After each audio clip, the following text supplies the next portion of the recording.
Guys, Escape the Matrix here, and today we're going to be talking about the multiverse.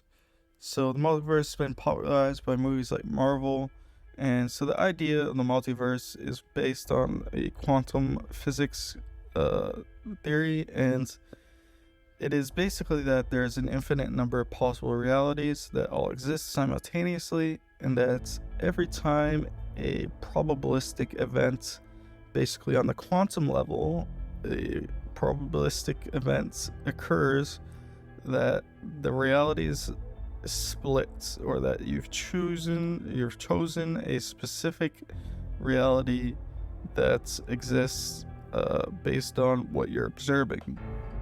So this is a very interesting concept, and the idea of a multiverse kind of raises some questions like how is everybody in your world like an NPC and kind of things like that?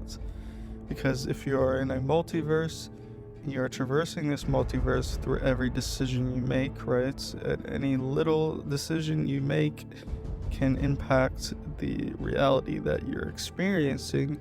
Then is the people around you part of different, are they transferring into different realities? You know, what is consciousness, right? That's kind of the question.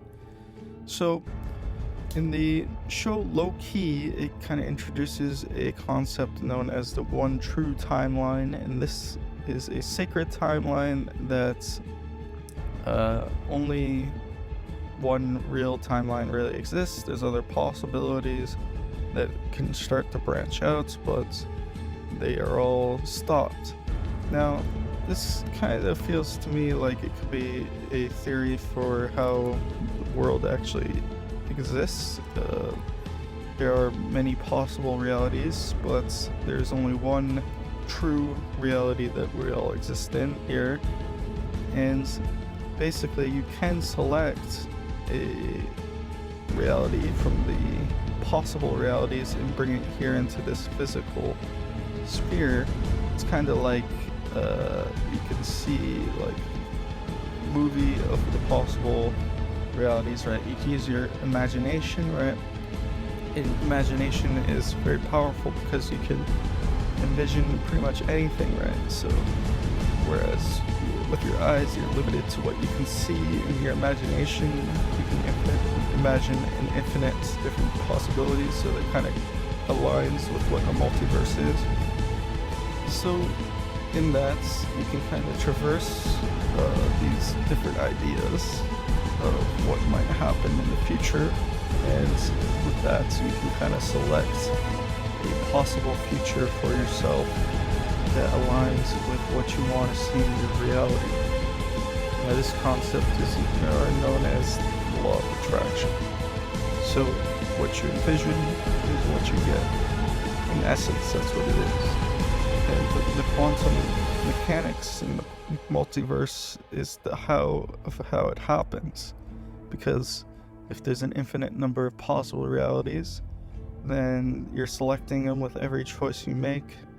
Then you're only X amount of choices away from a reality in which you achieve what you envision. Because in essence, right, if every possible reality exists, anything you envision has a reality that exists somewhere, and that reality exists in a fashion that can be branched from our current reality to that reality.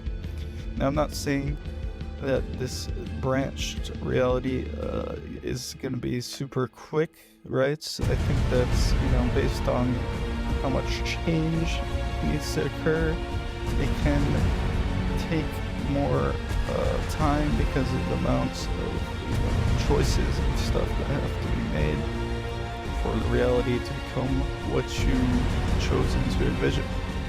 For example, if I want to manifest $100,000, and the amount of work or the amount of choices that need to be made for that to happen can be very small, because it's not a very big change of reality. Okay. in your mind and your perception, you might think for yourself it would be a very big thing, but if you're talking about changing reality to be like so that people are now flying and there's flying cars on Earth, that would be a much different kind of change that would need to occur.